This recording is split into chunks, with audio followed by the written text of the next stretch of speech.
बाहेरून खूप मजबूत दिसणारी एखादी मोठी इमारत जेव्हा अचानक पत्त्यांच्या बंगल्यासारखी कोसळते ना, तेव्हा दोष त्या शेवटच्या ठिणगीचा नसतो.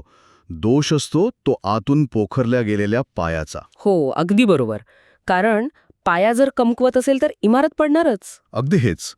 आणि 1857 मध्ये भारतातील ब्रिटिश ईस्ट इंडिया कंपनीच्या सत्तेसोबत नेमकं हेच घडलं होतं. आजच्या या सखोल चर्चेत आपण उपलब्ध ऐतिहासिक नोंदी आणि संशोधनाच्या आधारे या घटनेच्या मुळाशी जाणार आहोत. आणि हा केवळ काही सैनिकांचा अचानक झालेला उठाव कसा नव्हता, तर एका व्यापारी कंपनीच्या हुकुमशाहीविरुद्ध अनेक दशके खदखदणारा ज्वालामुखी कसा होता, हे आपण आज समजून घेणार आहोत. हो, कारण या प्रवासाची सुरुवात करताना सर्वात आधी हे समजून घेणं खूप महत्त्वाचं आहे की आपण इथे एका देशाच्या सरकारबद्दल बोलत नाहीये. आपण एका खासगी कंपनीबद्दल बोलतोय. खरंय. म्हणजे ब्रिटिश ईस्ट इंडिया कंपनी ही मुळात एक नफा कमावणारी व्यापारी संस्था होती, जिने स्वतःचं खासगी सैन्य उभं करून एका विशाळ खंडावर ताबा मिळवला होता. तोशाने 1857च्या उठावाची सगळी पार्श्वभूमी तयार केली होती. म्हणजे मला तर या ब्रिटिश धोरणांकडे पाहिलं की नेहमी तो जेंगा नावाचा खेळ असतो ना, त्याची आठवण येते. तो लाकडी ठोकळे काढायचा खेळणा. हो, तोच. म्हणजे ब्रिटिश लोक जेंगा गेमसारखेच तळाखालचे आर्थिक आणि राजकीय स्थैर्याचे लाकडी ठोकळे एकामागून एक निर्दयीपणे खेचून काढत होते. संपूर्ण इमारतीचा तोल जाणार हे तर निश्चितच होतं. आणि यातला सगळ्यात मोठा आणि धोकादायक ठोकळा म्हणजे डॉक्ट्रिन ऑफ लॅप्स, म्हणजे ज्याला आपण खालसा धोरण म्हणतो ते. लॉर्ड डलहौसीने आणलेलं हे धोरण. मला वाटतं या धोरणाने नैसर्गिक वारसदार नसलेल्या राजांना दत्तक घेण्याचा अधिकार नाकारला होता ना? हो, अगदी. पण हे केवळ राजकीय विस्तारवादाचं हत्यार नव्हतं बरं का. तो भारतीय मानसिकतेवर झालेला एक खूप मोठा आघात होता. कारण राजा हा केवळ एक शासक नसतो. मग तो कोण असतो त्या लोकांच्या दृष्टिकोनातून? तो त्या राज्याचा अर्थव्यवस्थेचा आणि संस्कृतीचा केंद्रबिंदू असतो. म्हणजे बघा, जेव्हा एखादं राज्य खालसा केलं जायचं तेव्हा फक्त राजाची सत्ता जात नसे. म्हणजे त्याच्यावर अवलंबून असलेले सगळेच लोक रस्त्यावर येत असतील. अगदी बरोबर. हजारो सैनिक असतील, दरबारी कलाकार आणि अगदी छोटे नोकर सुद्धा एका रात्रीत बेरोजगार व्हायचे. बापरे. आणि अवध राज्याच्या बाबतीत तर हा अन्याय खूपच उघडेपणे दिसून आला होता. कारण अवध हे ब्रिटिशांचं अत्यंत एकनिष्ठ राज्य मानलं जायचं. हो, पण तरीही डलहौसीने प्रशासकीय अनागोंदीचा ठपका ठेवून अवध घशात घातलं. आणि ऐतिहासिक नोंदीनुसार बंगाल आर्मीमधील बहुतांश सैनिक हे अवध आणि आजूबाजूच्या प्रदेशातून आलेले होते ना? हो, आणि विचार करा, ज्या ब्रिटिशांसाठी हे सैनिक आपले प्राणपणाला लावून लढत होते, त्याच ब्रिटिशांनी त्यांच्या राजाला आणि राज्याला संपवलं. हा तर निव्वळ विश्वासघात होता. सैनिकांना हे कसं सहन होणार? हो ना. आणि शिवाय या सैनिकांची एक दुसरी ओळख होती जी अनेकदा विसरली जाते. हे सैनिक मुळात गणवेश घातलेले शेतकरी होते. म्हणजे गावाकडे त्यांच्या जमिनी होत्या आणि कुटुंबे होती. हो, आणि जेव्हा ब्रिटिशांनी अवाढ्य कर लादले आणि महसूल गोळा करण्याच्या निर्दयी पद्धती वापरल्या, तेव्हा गावाकडचा शेतकरी अक्षरशः सावकारांच्या घशात गेला. म्हणजे पिढ्यानपिढ्या कसलेली जमीन त्यांच्या हातातून गेली. अगदी. आणि गावातल्या या गरिबीचा आणि लाचारीचा राग पत्रांद्वारे लष्करी छावण्यांमध्ये बोचत होता. सैनिक आतून खूप खवळले होते. आणि त्याला औद्योगिक क्रांतीचीही जोड मिळाली असावी. कारण ब्रिटनच्या कारखान्यांमध्ये तयार झालेला स्वस्त माल भारतात येऊ लागल्याने इथला पारंपरिक उद्योग कोलमडून पडला. खरंय. म्हणजे एकीकडे शेतीवर संकट आणि दुसरीकडे रोजगाराचे पारंपरिक मार्ग पूर्णपणे बंद झाले. हा सगळा आर्थिक आणि राजकीय असंतोषाचा एक प्रेशर कुकर तयार झाला होता. पण जेव्हा मी हे सर्व स्रोत वाचत होतो तेव्हा एका सामाजिक बाजूने माझं लक्ष वेधून घेतलं. बरं, कोणती बाजू? आपण अनेकदा ऐकतो की ब्रिटिशांनी सती प्रथेवर बंदी आणली, विधवा विवाहाला कायदेशीर मान्यता दिली, रेल्वे आणि टेलिग्राफसारखं आधुनिक तंत्रज्ञान आणलं. हो, हे तर सगळे म्हणतात. मग प्रश्न असा पडतो की या तर सगळ्या प्रगतिशील गोष्टी होत्या. मग त्या काळी या सुधारणांना इतका तीव्र विरोध का झाला असावा? हा विरोधाभास समजून घेण्यासाठी ना आपल्याला मानवी असुरक्षिततेच्या मुळाकडे जावं लागेल. म्हणजे नक्की काय? बघा, जेव्हा एखादा समाजाचं राजकीय स्वातंत्र्य हिरावून घेतलं जातं आणि आर्थिक कणा मोडला जातो, तेव्हा तो समाज अत्यंत बचावात्मक भूमिकेत जातो. अच्छा, म्हणजे त्यांना प्रत्येक गोष्टीत धोका वाटायला लागतो. अगदी. अशा परिस्थितीत सत्ताधाऱ्यांनी आणलेलं कोणतंही तंत्रज्ञान किंवा समाज सुधारणा या चांगल्या हेतूने केलेल्या वाटतच नाहीत. म्हणजे टेलिग्राफच्या तारा ह्या आपल्याला फाशी देण्यासाठी उभारलेले खांब आहेत किंवा रेल्वेचा उद्देश आपली जात भ्रष्ट करणे आहे, अशा अफवा पसरल्या होत्या. हो, अशा अफवा वेगाने पसरत होत्या. आणि त्यातच 1850 मध्ये ब्रिटिशांनी असा एक कायदा आणला की ख्रिश्चन धर्म स्वीकारणाऱ्याला वडिलोपार्जित संपत्तीचा अधिकार मिळेल. बापरे, म्हणजे या एका कायद्यानं लोकांच्या मनात ही पक्की भीती निर्माण केली की ब्रिटिश सरकार पद्धतशीरपणे आपलं धर्मांतर करतंय. हो ना, म्हणजे जेव्हा विश्वासार्हता शून्यावर येतं तेव्हा आधुनिकताही एक सांस्कृतिक आक्रमण वाटू लागतं. आणि हाच अविश्वास लष्करी छावण्यांमध्येही शिगेला पोचला होता, कारण त्या काळी ब्रिटिश सैन्यात 87% जास्त भारतीय शिपाई होते. हो, ही खूप मोठी आणि विचार करायला लावणारी आकडेवारी आहे.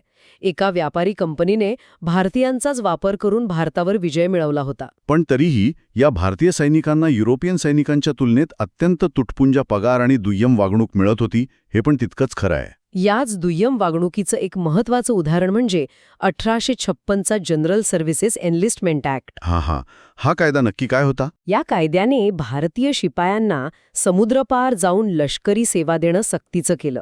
पण आज आपल्याला हे सामान्य वाटेल, त्या काळी यात काय अडचण होती? त्या काळी समुद्र ओलांडणे म्हणजे धर्मभ्रष्ट होणे आणि जातीतून बहिष्कृत होणे मानलं जायचं. सैनिकांसाठी हा त्यांच्या ओळखीवरचा थेट हल्ला होता. म्हणजे ब्रिटिश अधिकाऱ्यांनी सैनिकांच्या या धार्मिक भावनांकडे पूर्णपणे दुर्लक्ष केलं होतं तर? अगदी. त्याला वाटलं हे लोक काहीच करू शकणार नाहीत. आणि या सगळ्या प्रशासकीय आणि सांस्कृतिक अंधत्वातून ती घटना घडली जिने या स्फोटकाला ठिणगी लावली. मी एनफिल्ड रायफलच्या काडतुसांबद्दल बोलतोय. हो, ती सगळ्यात मोठी तात्कालिक ठिणगी होती. म्हणजे या नवीन रायफलची काडतुसे दात लावून तोडावी लागत असत. आणि अशी अफवा पसरली की या काडतुसांना गायीची आणि डुकराची चरबी लावली आहे. आता हिंदू आणि मुस्लिम अशा दोन्ही धर्मांच्या सैनिकांसाठी ही अत्यंत संतापजनक बाब होती. नक्कीच, त्यांचा धर्मभ्रष्ट करण्यासारखंच होतंय. हो, पण इथे लक्षात घेण्यासारखी गोष्ट म्हणजे ही केवळ एक अफवा नव्हती, तर ब्रिटिश प्रशासनाचा उद्दामपणा यातून दिसून आला. म्हणजे लष्करी अधिकाऱ्यांचा त्यांच्या भारतीय सैनिकांशी असलेला संवाद पूर्णपणे तुटला होता असं म्हणायचंय का? हो ना, त्यामुळे असंतोष किती खोलवर गेला आहे याचा अंदाज त्यांना आलाच नाही. जेव्हा त्यांनी ही काडतुसे मागे घेण्याचा निर्णय घेतला तोपर्यंत खूप उशीर झाला होता. कारण मार्च 1857 मध्ये बराकपूर येथे मंगल पांडे यांनी काडतूस वापरण्यास नकार देऊन अधिकाऱ्यांवर थेट हल्ला केला होता. आणि त्यानंतर त्यांना फाशी दिली गेली. पण खरी ठिणगी पडली ती 9 मे रोजी मेरठमध्ये. हो, तिथे 85 सैनिकांनी या नव्या रायफल वापरण्यास नकार दिला होता ना? हो, आणि ब्रिटिशांनी त्यांना थेट 10 वर्षांची शिक्षा सुनावण्यात आली. यामुळे दुसऱ्याच दिवशी मेरठमधील सर्व सैनिकांनी बंड पुकारलं आणि दिल्लीकडे कूच केली. आणि हा उठाव उत्तर आणि मध्य भारतात अक्षरशः वणव्यासारखा पसरला. दिल्लीत पोचल्यावर बंडखोरांनी काय केलं माहितीये? त्यांनी शेवटचा मुघल बादशाह बहादूर शाह दुसरा याला भारताचा सम्राट म्हणून घोषित केलं. पण त्याचं वय तर खूप होतं ना तेव्हा, मग त्यालाच का निवडलं? हो, तो म्हातारा आणि कमकुवत होता, पण हा एक प्रतिकात्मक निर्णय होता. त्यांना या उठावाला एक राजकीय कायदेशीरपणा द्यायचा होता. मुघल सत्ता ही त्यावेळी तरी संपूर्ण भारताची प्रतिकात्मक सत्ता मानली जायची. अच्छा, म्हणजे एका अर्थानं एकजुटीचं प्रतीक. त्यानंतर कानपूर, लखनौ, झाशी आणि बिहारमधील आरा ही या उठावाची प्रमुख केंद्रे बनली. हो, आणि या वेगवेगळ्या केंद्रांवर नेतृत्वाची धुरा वेगवेगळ्या स्थानिक नेत्यांनी सांभाळली. म्हणजे कानपूरमध्ये नानासाहेब पेशवे आणि तात्या टोपे होते, लखनौमध्ये बेगम हजरत महल होत्या, झाशीमध्ये राणी लक्ष्मीबाई आणि बिहारमध्ये कुंवर सिंग. हो, हे सगळे अत्यंत शूरपणे लढले आणि त्यांनी ब्रिटिशांना सळो की पळो करून सोडलं होतं. पण एक मिनिट, जेव्हा आपण या सर्व उपलब्ध स्रोतांचं सखोल विश्लेषण करतो तेव्हा मला एक महत्त्वाचा प्रश्न उभा राहतो. विचारा ना. आपण आज त्यांना राष्ट्रीय नेते मानतो, पण 1857 मध्ये ते खरंच एका अखंड भारतासाठी एकत्र लढत होते का? म्हणजे तुम्हाला काय म्हणायचंय नक्की? म्हणजे जर ब्रिटिशांनी नानासाहेबांचं पेन्शन सुरू ठेवलं असतं किंवा राणी लक्ष्मीबाईंचं दत्तक वारसा मान्य केला असता तर ते या उठावात सामील झाले असते का? हा अतिशय अचूक आणि भेदक प्रश्न आहे. वास्तवात 1857 मध्ये भारत ही आजच्यासारखी राजकीय संकल्पना अस्तित्वातच नव्हती. म्हणजे राष्ट्रवादाची भावना नव्हती का तेव्हा? नाही, तशी भावना नव्हती. हे सर्व नेते आपापल्या स्थानिक कारणांसाठी आणि गमावलेल्या हक्कांसाठी लढत होते. त्यांचा शत्रू एकच होता, म्हणजे ब्रिटिश. पण त्यांच्या भविष्यातील योजना वेगवेगळ्या होत्या असं म्हणताय? अगदी. कोणाला मुघल सत्ता परत हवी होती, तर कोणाला मराठा साम्राज्य हवं होतं. त्यांच्यात एका सामायिक राष्ट्रीय दृष्टिकोनाचा पूर्णपणे अभाव होता. हा केवळ तत्कालीन परिस्थितीने एकत्र आणलेल्या लोकांचा एक गट होता. आणि कदाचित म्हणूनच ब्रिटिशांच्या शक्तिशाली यंत्रणेसमोर हा उठाव शेवटी अपयशी ठरला. हो, पण हे अपयश फक्त दृष्टिकोनाच्या अभावामुळे आलं नाही बरं का. त्यामागे काही अतिशय व्यावहारिक आणि तांत्रिक कारणंही होती. आपण आधी टेलिग्राफचा उल्लेख केला होता. या टेलिग्राफने ब्रिटिशांना कशी मदत केली? उठाव दडपण्यात आधुनिक तंत्रज्ञानाने खूप मोठी भूमिका बजावली. बंडखोरांकडे संदेश पाठवण्याचे पारंपरिक मार्ग होते, पण ब्रिटिशांकडे टेलिग्राफ होता. म्हणजे ते अगदी सेकंदात माहिती पाठवू शकत होते. हो, एका ब्रिटिश अधिकाऱ्याने नंतर असं म्हटलं सुद्धा होतं की टेलिग्राफच्या तारेने आमचा जीव वाचवला. या तारेच्या माध्यमातून ब्रिटिश सेनापती एका ठिकाणाहून दुसऱ्या ठिकाणी सैन्याच्या हालचालींची माहिती वेगाने देऊ शकत होते. म्हणजे बंडठोर पोचण्यापूर्वीच ब्रिटिश सैन्य त्यांच्या स्वागताला तिथं तयार असायचं. हो, शिवाय ब्रिटिशांकडे रेल्वे आणि आंतरराष्ट्रीय पुरवठा साखळी होती, ज्यामुळे त्यांना इंग्लंडहून सतत नवीन सैन्य आणि शस्त्रास्त्रे मिळत होती. आणि बंडखोरांकडे अशा कोणत्याही साखळीचा किंवा बॅकअपचा अभाव होता. आणि ह्या भौगोलिक विस्ताराकडे पाहिलं तर असं दिसतं ते हा उठाव मुख्यत्वे उत्तरेकडील प्रदेशापुरताच मर्यादित राहिला होता ना? हो, तो प्रामुख्याने दोआब प्रदेशातच होता. दक्षिण भारत यातून पूर्णपणे अलिप्त राहिला. एवढंच नाही तर हैदराबाद, काश्मीर, राजपुताना आणि म्हैसूर यांसारख्या मोठ्या संस्थानांनी बंडखोरांना मदत केलीच नाही. हो, त्यांनी ब्रिटिशांशी एकनिष्ठ राहणे पसंत केलं. पण त्याहूनही अधिक धक्कादायक बाब म्हणजे समाजातील एका विशिष्ट वर्गाने या उठावाला कडाडून विरोध केला होता. बरं, कोणता वर्ग होता तो? भारतातील इंग्रजी शिक्षण घेतलेला नवीन मध्यमवर्ग, श्रीमंत व्यापारी आणि बंगालचे मोठे जमीनदार हे सगळे ब्रिटिशांच्या बाजूने उभे राहिले. काय सांगताय? म्हणजे ज्या भारतीयांनी ह्या उठावाचं नेतृत्व करायला हवं होतं तेच ब्रिटिशांना मदत करत होते. हो, कारण त्यांना या उठावात प्रगती नव्हे तर प्रतिगामीपणा दिसत होता. म्हणजे त्यांना वाटलं की हे लोक आपल्याला मागे घेऊन जातील. अगदी. मध्यमवर्गाला वाटलं की जर हे बंडखोर जिंकले तर देश पुन्हा जुन्या सरंजामशाहीकडे आणि अंधकारमय युगाकडे जाईल.